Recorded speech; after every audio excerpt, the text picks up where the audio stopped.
and welcome to another White Dwarf walkthrough. For those of you who haven't watched one of these videos before, this is me doing a nostalgic dive back into the classic golden age of White Dwarf to look at some of the articles from back then, talk about what was happening in the hobby, and of course look at some pretty pictures. So without further ado, let's dive into White Dwarf 276. This was an excellent issue of White Dwarf for a couple of reasons. Firstly, as you can see from the cover, it gave us our first glimpse of the Tomb Kings of Khemri that had carved off from the classic 5th edition undead army to become their own thing, first in a White Dwarf article, but then in their own 6th edition army book. Here we get a first flavour of what they're going to look like, what their background is going to be. But also, it's an excellent issue of White Dwarf for another reason, and that is, it's got 3 battle reports. And anyone who's watched any of my previous White Dwarf walkthroughs will know I love a good battle report. So, without further ado then, let's dive on in. So, yeah, this is from the golden age when Paul Sawyer was still the editor. And the first article I want to take a quick look at is a long-running favourite from Pages of White Dwarf, and something that's made a return during the days of Lyle Lowry's excellent time as editor. Index Astartes. So back when this particular kind of run of White Dwarf was happening, there wasn't that much background knowledge about some of the other Space Marine legions. I mean, sure, there'd been the stuff that had been published in the Rogue Trader, in the Horus Heresy game. There was a little bit of information that had been published in some of the Space Marine codices, but I mean, to be honest, 2nd edition 40k had seen Codex Ultramarines, Codex Codex Angels of Death, that was Blood Angels and Dark Angels. The Space Wolves had gotten their own codex. The other legions that made up the kind of the eventual chapters hadn't really gotten much of a look in. And the Index Astartes was our first real kind of in-depth dive into the background history of the various Primarchs and their legions and the chapters that grew from them. I mean, now it's all knowledge that's kind of old hat. We're, 50-odd Horus Heresy novels deep, and Dan Abnett is just writing an ongoing series now that will be the last book, it would seem. But back then, there wasn't that much that was known about. There was snippets, tiny little box outs maybe in some of the codices that gave us information. Index Astartes gave us the first detailed background knowledge about the various other chapters that were still active in the Imperium at that time, and also what role their Primarchs had played during the Horus Heresy. It came with a cool little bit of artwork on each one that showed kind of the classic Horus Heresy colour scheme, and then the more modern chapter scheme, something that I think perhaps influenced the way in which the Horus Heresy novels, when they first started being released by Blacklight, by Forge World, were produced. And then, yeah, it would just give you, essentially, stories. It gave you artwork, original artwork, about these unique chapters. And one thing in particular that I think is quite cool was that they gave you unique rules. Now, of course, we've had, codices that have drowned us in rules. We've had entire chapter supplements about some of the main original Loyalist legions. But back then, they were able to just give you the flavour of a Space Marine chapter in a simple kind of half a page box out in White Dwarf, giving the Raven Guard their own unique twist on the main 3rd edition Space Marine Codex. And again, I could wax lyrical about 3rd edition 40k for ages, but this is something in particular that I loved about 3rd edition 40k, was that the codices were so simple, but adding flavour to them was equally simple. So, for example, for the Raven Guard, as we can see, the Raven Guard got Deep Strike. Deep Strike wasn't available in every mission, but it was available in more than half of the main missions that appeared in the 3rd edition 40k rulebook. And yeah, even if you didn't have a jump pack, the presumption was that you could deploy just off the board and then arrive in, out of the shadows almost as it was, as became very much part of the Raven Guard's style as the time has gone by. Any infantry unit that didn't already have the Deep Strike rule got the Deep Strike rule, provided they weren't in a vehicle. I think that's cool. Deep Striking Tactical Squads, great. Deep Striking Devastator Squads, yes please. But beyond that as well, they also got bonuses to their reserve rolls if they had scouts on the board, which again is a nice kind of little flavourful addition, and it just kind of encouraged you to take some Space Marine scouts in your army if perhaps you weren't otherwise inclined.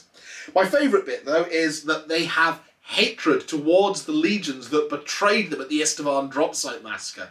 It's something that's very, limited in terms of when you might get to apply it. You'd have to be playing against somebody who specifically had built their army using the then 3.5 Chaos Space Marine Codex, which introduced rules for all the different Chaos Legions. It was very, very specific in terms of when it would apply. but it was characterful for the Raven Guard, and I think that's a nice little addition. And finally, the ability to take lots of lightning claws and lots of jump packs, command squads with lightning claws and jump packs. The ability to give even an apothecary, for example, a jump pack, which you couldn't previously do. You could give a tech marine a jump pack, but if he did, then he didn't get the servo arm, which was less good, maybe.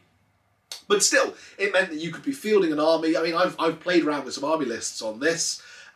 Myself and some of the other 4Gamers from my Tale of 4Gamers series are talking about doing a 3rd edition 40k Tale of 4Gamers next year, and I'm tempted now by Raven Guard. I like the idea of doing a big, badass command squad, all with Terminator honours, so they all get those extra attacks, and the extra attacks for lightning claws, all with jump packs dropping out of the sky, led by a fierce, Raven Guard captain with a jump pack, or force commander as they were in the 3rd edition codex, also rocking lightning claws for that reroll to wound, power weapon, cut through anything approach. Yeah. That's the Index Astartes articles that appeared throughout this period of White Dwarf. This is a particularly good example. Let's move on. So the next thing that we hit up then is Lure of the Gods. Now this was Paul Sawyer building a Chaos Army, essentially. That's how it can be boiled down.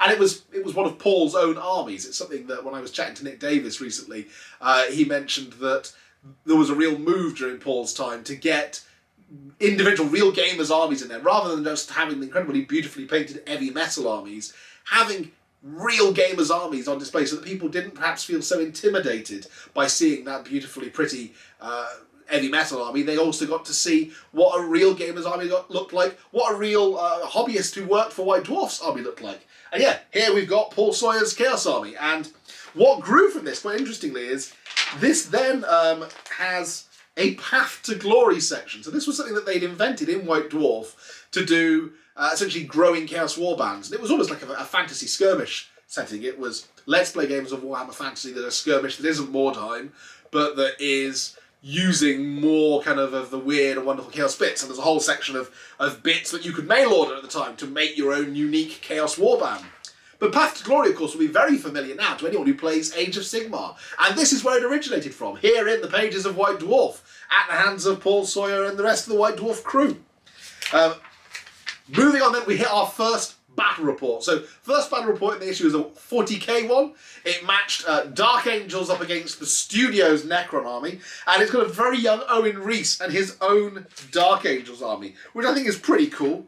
Andy Hoare, meanwhile, commanded the Necron Menace, fielding the Necron Monolith for its first ever battle report. I played against a lot of these during 3rd and 4th edition. They were monumentally hard to destroy, as this battle report demonstrates. But at the same time, we've got this very pretty Dark Angels army with a real kind of mix of Green Wing and Deathwing.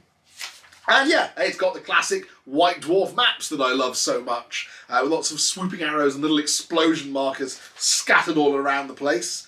I'm not going to spoil it for you as to who won. Suffice to say, though, it featured some Land Raider heavy action doing the classic tank shock manoeuvre, which the Necrons were not a fan of. Let's move on then past the battle report and on into Chapter Approved. So again, I suppose now we're used to Games Workshop putting out updates and regular kind of FAQs on the website or in the pages of White Dwarf, just kind of giving you a little kind of heads up of, hey, this has changed, or even down to the index cards that have been released for 10th edition 40k, and then before even any of the codices have come out, there have been little tweaks that have been made based upon the wider world gaming community playing with them. Back then we had Chapter Approved. We had Andy Chambers in various states, whether it was fully hairy or more clean shaven as he appears in this issue, essentially taking written in or emailed in questions about new armies that have been released, such as the Necrons, such as the Tau, and then giving kind of a Q&A, an FAQ, essentially, just to kind of clarify any rules that perhaps were unclear, to close any loopholes that people perhaps were exploiting. Yeah, that's exactly what we get in this issue of Chapter Approved. It wasn't the only thing Chapter Approved was used for. It was also, when 3rd edition first released, a way in which we got access to a whole bunch of special characters, for example. Back in 3rd edition 40k, all of the army lists were released at the back of the 3rd edition rulebook, but none of the special characters were released. And until the different codices came out, Games Workshop, and Andy Chambers in particular, pumped out different special characters every week in the Chapter Approved so that you could use the models that you perhaps been using during 2nd edition to carry on playing your games. Chapter Approved gave us things like vehicle design rules as well. I'll have to do a whole episode at some point on those, maybe play around making a vehicle using the Chapter Approved vehicle design rules. They also had rules for like unique army lists. Chapter Approved gave us the first ever tank company list, long before the Imperial Armour books. Yeah, I could go on and on about Chapter Approved, and maybe if I can get Andy Chambers to come on here at some point, we can get him to talk about Chapter Approved. Let's move on to the thing that was spoiled for us from the first cover of the White Dwarf, the Tomb Kings of Khemri. So these had previously appeared maybe just as kind of a smaller part of the 5th edition fantasy Undead book. There was Cetra as a special character, there was Nagash and Arkan the Black and kind of mummies and carrion, but they were very much just intermingled with all the more kind of gothic vampire count style of undead. Eventually, vampire counts were carved off at the end of 5th edition. I've done a whole video about the undead, and you can go back and check out the lore if you'd like. But they kind of cut the Tomb King stuff, the mummies and the carrion, from that book when the 5th edition Vampire Counts book was released. And eventually they released it as kind of a tester White Dwarf list, which was more heavily focused on chariots and things that were very much a kind of out of the Mummy movies, things like the Mummy's Curse and swarms of scarabs and stuff like that. Scroll forward then to White Dwarf 276, where we got our first glimpse of the new Tomb King's range. And I say new because it was new back then. It's coming back now, we know, in Warhammer the Old World, which is great. But some of the models that are coming back out are the ones that were very first teased in this issue of White Dwarf. So there we can see some of the skeleton chariots, the eminently visually captive Tomb King style shield, that big kind of tower shield, almost like a pavis. And then the skeleton cavalry and a little sneak of the Casket of Souls. I never got the Casket of Souls, but if they re-release it as part of Warhammer the Old World, I may have to grab one because it is such a gorgeous model, and it's just crying out for like an Indiana Jones style figurine positioned maybe nearby, averting its gaze. Also in this we got a little bit of background story, just a little narrative teaser as to the way in which mummies and Tomb Kings had changed, moving away from them being very much a Nagash-centric approach to more being the enemies of Nagash almost, to being their own unique army as we would see them in the 6th edition army book when it released the following month. Moving on, little flavour here of Fanatic. So Fanatic eventually got their own magazines. They got Town Crier for Mordheim. They got things like the Battlefleet Gothic magazines went through a few different names, as did the Necron magazines. But Jarvis got his own little Fanatic section in each issue of White Dwarf at this time, just to kind of review and muse upon what new releases were coming out for the Fanatic stuff. So here, for example, we can see there was a new Battlefleet Gothic ship coming out. There was some Warmaster stuff coming out, and a weird giant Kroot model that I think now it's probably worth its weight in gold, never mind lead. But it's appropriate that this section then leads into the next battle report, which doesn't feature ships that featured in the Fanatic section, but are ships that were released by the Fanatic subdivision of Games Workshop, the Dark Eldar. So, I mean, this is a very short battle report. It's unfortunately perhaps a little too short. I would have loved it if it had been 3 or 4 pages longer and a bit more in-depth than some of the previous battle reports had been. It also lacked the kind of slightly more stylised, artistic, blue on kind of space background that they'd done for the 2 previous battle reports. But still, it's another battle report about Battlefleet Gothic, which is great. And in fact, it uses 3 different fleets. It uses the Eldar fleet, the Dark Eldar fleet, and the Tyranid fleet. 2 of those, of course, were released by Fanatic. It's an interesting scenario that they'd invented specially for this battle report, involving the Eldar trying to essentially set the Dark Eldar up to get devoured by the Tyranids. And yeah, it's cool to see the Dark Eldar ships that they released. They only released those 2 models, and then it had various different weapon options you could add on. I've seen since then some people using the existing plastic Dark Eldar range to make some really funky Dark Eldar ships, and I'd quite like to give that a try myself at some point. I think a box of Reaver jet bikes and some Hellions is a very worthwhile price for a whole Dark Eldar fleet, so keep an eye out for that in the future. Moving on, Heavy Metal get a look in. So there's been a really awesome Demon Prince model that was released during the updated Chaos Codex 3.5, as I think of it. And it's something that I had, and I wish I still had. I wish I hadn't sold it. It was a fairly hefty chunk of lead, but I picked my one up at Games Day. I was nowhere near as good at painting as the Heavy Metal crew, but I was still relatively pleased with how it came out. And here we get an Heavy Metal masterclass on the different ways in which to paint it. But not only that, we get an Heavy Metal masterclass on how to create your own converted Iron Warriors Demon Prints, with some nice little tips on how to get the different Iron Warriors colour scheme as well. Shoot past that, we're back in the old world for a history of the undead.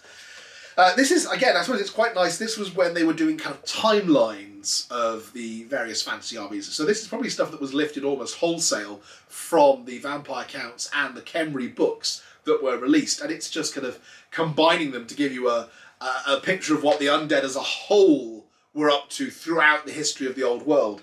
It's quite useful. I'm tempted at some point to try and collate these and see if I can't produce some kind of history of the old world in 20 minutes or less video. Maybe if I get to 1,000 subscribers, that'll be the challenge I set myself. Let me know in the comments if that's something you'd like to see me try and do.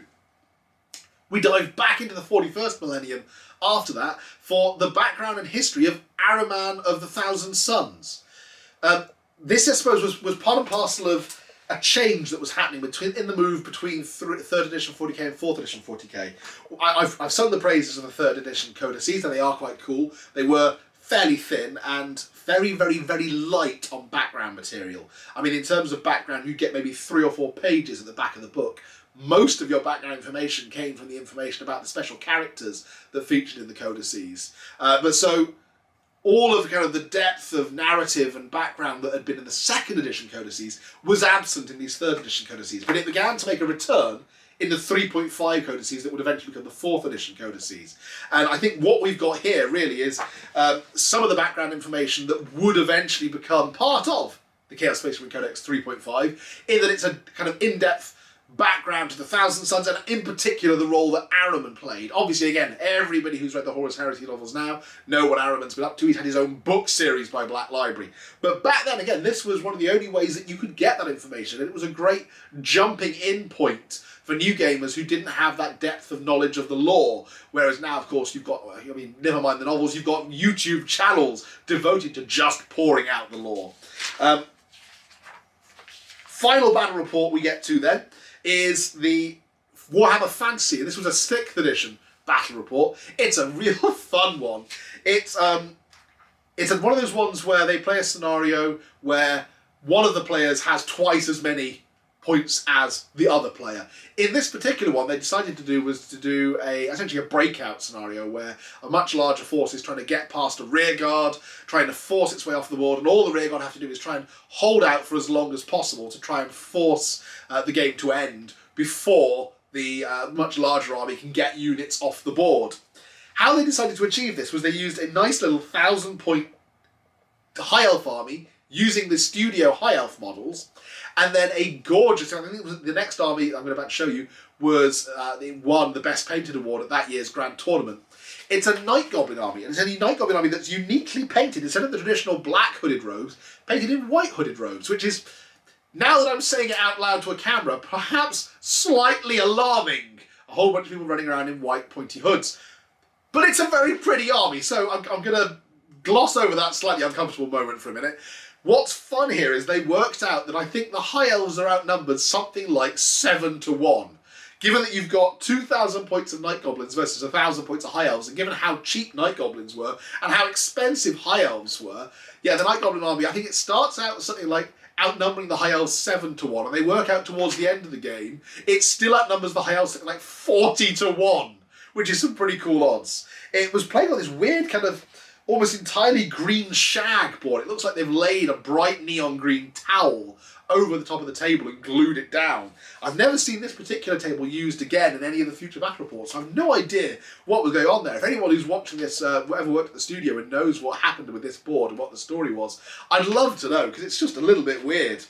But yeah, beautiful, beautiful armies involved in this. Again, I'm not going to spoil it for you, because hopefully Games Workshop will feature this in one of the Warhammer Plus kind of throwbacks where they release part of the archive, and you can read it for yourself. But a beautiful game with a beautiful army, and yeah, that takes us through to the unique back section of White Dwarf. So at this point in time, White Dwarf was essentially having its own little kind of Middle-earth magazine tucked away at the back.